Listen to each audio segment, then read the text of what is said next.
60 రోజుల్లో మీతో ఇంగ్లీష్ అద్భుతంగా మాట్లాడిస్తాం. వెంటనే కాల్ చేసి జాయిన్ అవ్వండి. నమస్తే రమ్మగారు. నమస్తే జయ. ఏదైనా మంచి కథ చెప్తారా? చెప్తా. పూర్వట ఓ పల్లెటూరులో ఒక భార్యాభర్త ఉండేవాళ్ళు.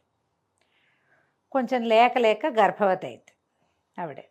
అయితే కొంచెం నెలలు నిండాక ఏమనిపించిందంటే ఏదైనా క్షేత్రానికి వెళ్ళి అక్కడ పురుడు పోసుకుంటే పుట్టే పిల్లలు కాస్త అదృష్టవంతులు అవుతారేమో క్షేత్ర మహాత్మ్యం వల్ల, ఏదైనా క్షేత్రానికి వెళ్దామయ్యా అని భర్తను అడిగిందిట.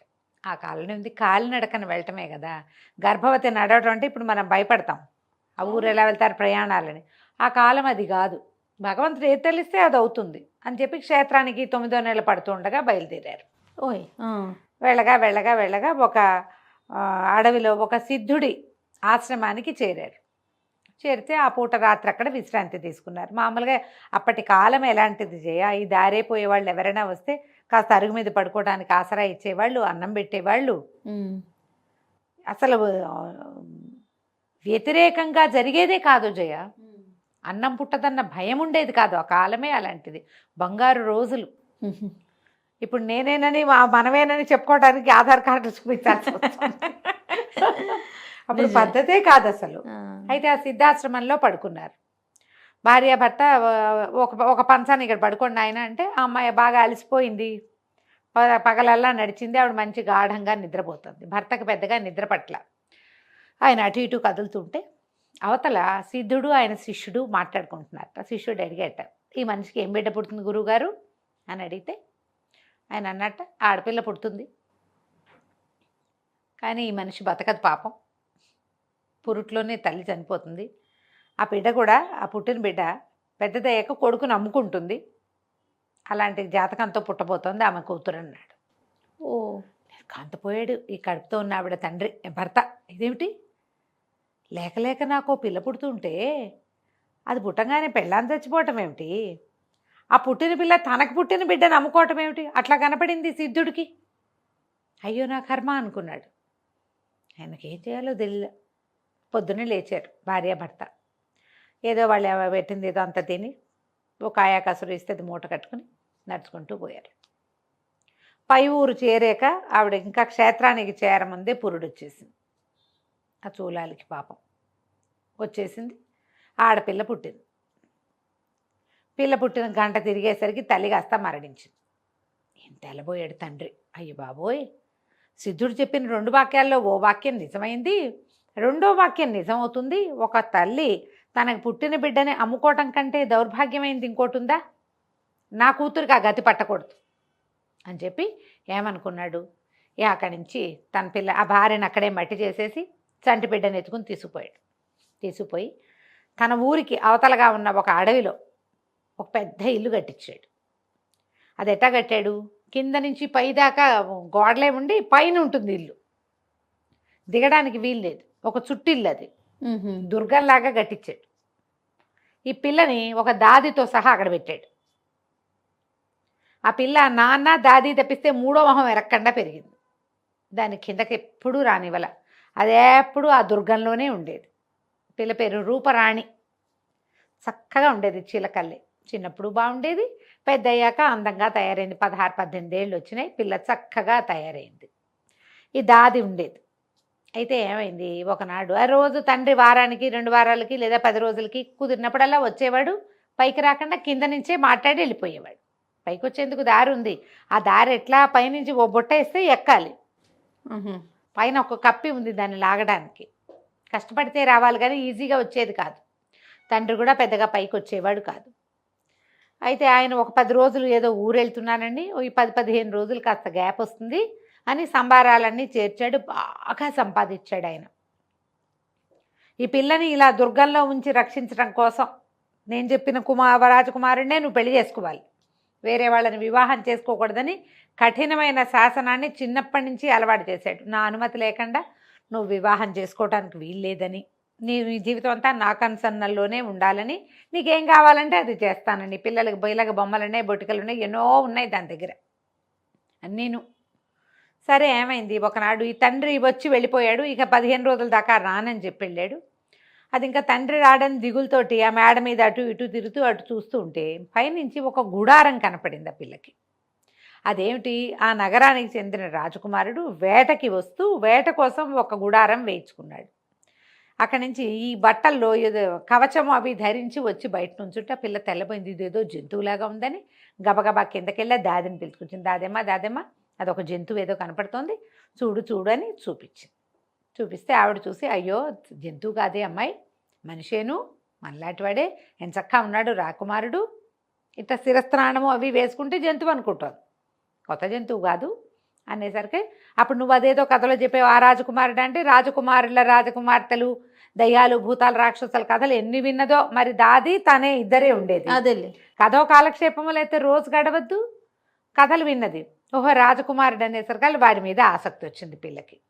కాసేపు అయ్యాక చూస్తే అతను వేసుకున్న శిరస్త్రాణము ఆ కవచాన్ని విప్పేసి తేలికపాటి బట్టల్లో అటు ఇటు తిరుగుతూ యాక్టివ్గా కనపడుతుంటే ఇక వాడికేసి అదే పనిగా చూడడం మొదలుపెట్టింది.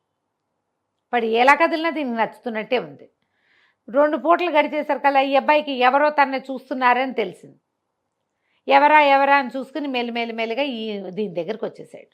కింద నుంచి కబుర్లు మొదలుపెట్టాడు. ఆ అబ్బాయి బాగున్నాడు, రాకుమార్తె పిల్ల బాగుంది, 16-18 ఏళ్ల పిల్ల, అతనికో 20 ఏళ్ల వాడు.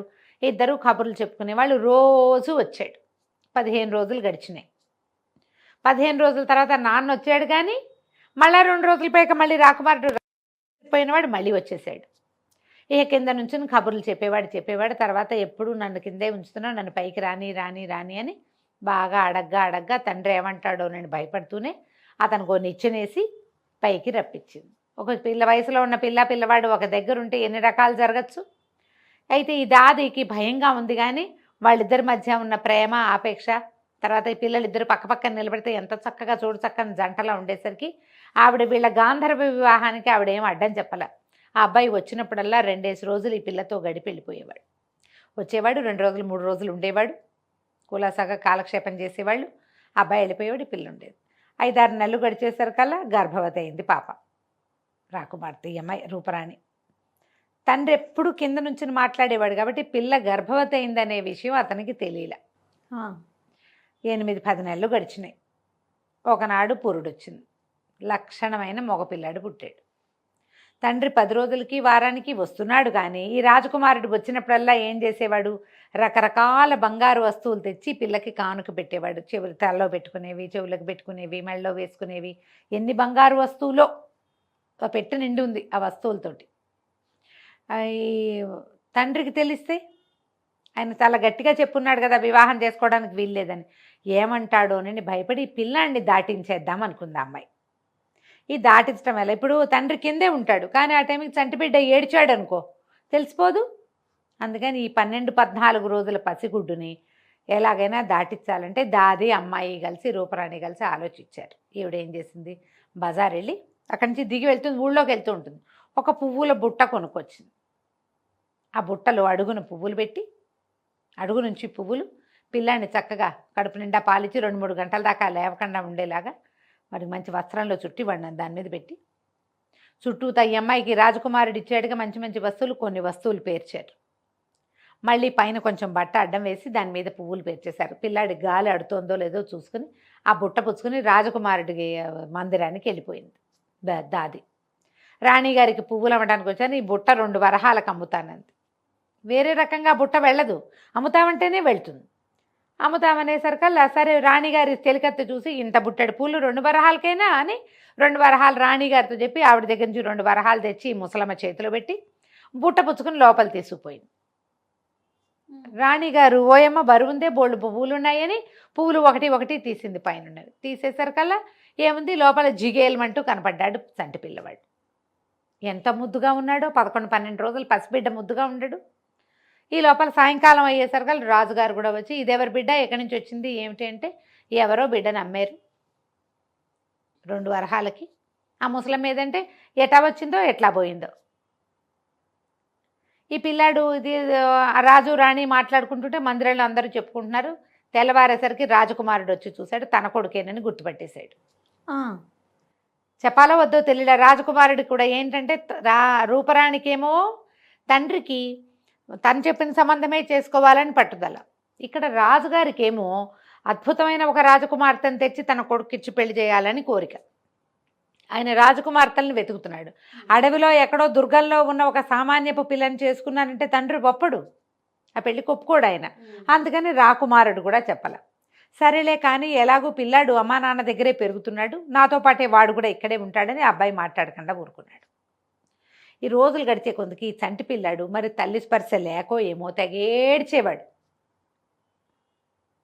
నిద్రపోయినప్పుడు నిద్రపోవడం, మెలకుగా ఉన్నదేపో అని ఏడిపోయేవాడు. ఏడిపోయేసరికల్లా బాగా చూశారు. ఎవరైనా ఎత్తుకుంటే వీడు ఏడుపు పాంతాడేమని వచ్చిన వాళ్ళందరి చేతుల్లోనూ పెట్టేవారు. రాజవైద్యుడు అన్నాడు, ఒక్కొక్క పిల్లాడికి జోలపాట్లు ఇదిగా ఉంటాయి, తల్లి జోల పాడితే నిద్రపోతాడేమో అని అందరితోటి జోలాలు పాడించమన్నారు. వచ్చిన ప్రతి వాళ్ళు ఓ పిల్లాడిని ఇది కూడా ఆవు అని ఏదో పాట పాడడం. అది వాడు ఊరుకుంటే ఊరుకున్నట్టు, ఎవరు పాడినా వాడు ఊరుకునేవాడు కాదు.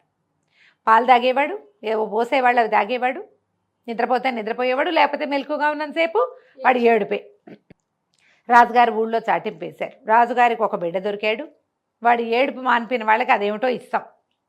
ప్రతి ఊళ్ళో ఉన్న ప్రతి స్త్రీ వచ్చి పిల్లాడిని ఎత్తుకోవాలి, జోల పాడాలి అని. ఊళ్ళో ఉన్న వాళ్ళందరూ వచ్చారు.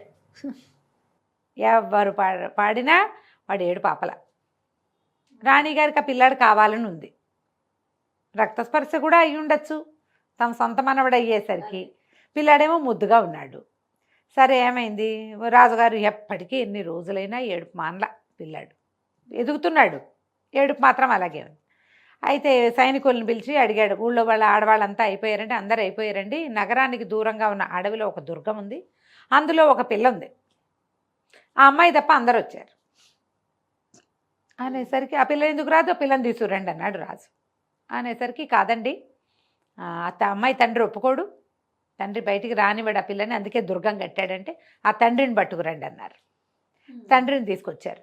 తండ్రిని తీసుకొస్తే ఈయన అన్నాడు, అబ్బే కాదండి, మా పిల్లని తేవటానికి కుదరదు, మా పిల్ల పెళ్లి కాని పిల్ల, అదేం పాట పాడుతుంది, దానికేం జోల పాటలు వస్తాయి అన్నాడు. అనేసరికి పెళ్లి కాకపోయినా సరే ఆడపిల్ల అన్నదల్లా రావాల్సిందే, తల్లి అయ్యే వయసు ఉంటే చాలంటే 14 ఏళ్ళు ఉంటే చాలు, మీ పిల్లకి 18 ఏళ్ళు ఉన్నాయి కదా, మీ పిల్లని రప్పించండి అన్నారు. అనేసరికి ఇంకేం చేస్తాడు ఈయన, రాజుగారి శిక్షకి భయపడి పిల్లని పైనుంచి దించాడు దుర్గంలో నుంచి. ఆ అమ్మాయి ఇచ్చింది, దాదిని వెంబడి పెట్టుకుంది, పిల్లాడిని ఎత్తుకుని జో కొడుతూ పాట పాడుతోంది. నీ తల్లి దురదృష్టవంతురాలు, నీ తండ్రి మంచివాడు, మహారాజు గారు నిన్ను పెంచుకుంటారు, నా తండ్రి నిద్రపో నాన్న అని పాడింది. పాడేసరికల్లా పిల్లాడి చుట్టుకుని నిద్రపోయాడు. పాట అయ్యేసరికి రాజుగారు ఆశ్చర్యపోయాడు.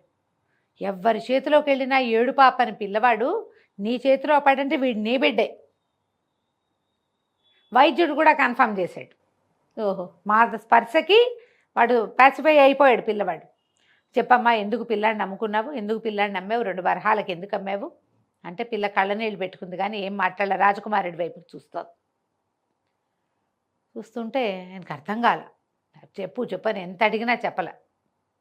అమ్మాయి ఏడుస్తూ ఆ రాజకుమారుడి వైపు చూసేసరికల్లా రాజకుమారుడు ఇంకా ఆగలేక, క్షమించండి, ఈ అమ్మాయి నా భార్య, ఆ పిల్లవాడు నా కొడుకు, ఆ దుర్గంలో ఉంది, నేను అక్కడ ఆమెను ప్రేమించాను, మీరు ఒప్పుకోరని నా వివాహం సంగతి చెప్పలేదు, పిల్లాడిని అక్కడ పెంచడం కష్టమని రాజమందిరానికి చేరేసింది అని చెప్పి పిల్ల తండ్రి కూడా నిర్ఘాంతపోయాడు. పిల్ల పరిగెత్తుకుంటూ వెళ్ళి తండ్రి కాళ్ళ మీద పడింది, నన్ను క్షమించు, నువ్వు ఎంత చెప్పినా నేను వినలేకపోయాను, ప్రేమాత్సయం నా కళ్ళు మూసేసింది, నా పిల్లాడిని నమ్ముకునే స్థితికి వచ్చాను నేను, ఈ 4 రోజుల నుంచి వీడు ఏడ్చిన వాడు ఏడ్చినట్టే ఉన్నాడు, నా తప్పుకి నా బిడ్డ శిక్ష అనుభవించాడు అనేసరికి ఆయన చాలా దుఃఖపడ్డాడు. కాదమ్మా, నీ తప్పు కాదు, ఇది నాది తప్పు, ఈ పరిస్థితి వస్తుందని నాకు తెలుసు, సిద్ధుడు మహానుభావుడు ముందే చెప్పాడు, ఆయన మాట అబద్ధం చేయటానికి ఇంత ప్రయత్నం చేసినా ఆయన మాట అబద్ధం కాలేదు, ఎత్తుకో నీ పిల్లవాడిని, నీ భర్తతోటి నువ్వు ముందు కానీ నీ వివాహం అయిపోయింది, పిల్ల తల్లికి ఇంకెప్పుడు పెళ్లి చేసేదేముంది, ఈవిడే రాజుగారు రాణిగారి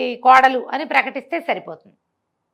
రాజుగారు ప్రకటించేశారు, రాజుగారి కోడలు దొరికిందని, యువరాజుకి ఇంకా వివాహ ప్రయత్నం చేయమని, వివాహం అయిపోయిందని, నిన్నటిదాకా ఏడ్చిన సంటి బిడ్డే రేపు కాబోయే యువరాజు అని ప్రకటించారు. తర్వాత లోపల మందిరంలో వాళ్ళ శాస్త్రోక్తంగా శాంతి కళ్యాణం జరిపించి ఆ అమ్మాయిని రూపరాణిని ఆ దుర్గంలో నుంచి దింపేసి ఇక రాజుగారి మందిరంలోకి పూర్తిగా ప్రవేశపెట్టారు. కథ కంచికి మనం ఇంటికి. చాలా బాగుందండి. నమస్తే. నమస్తే.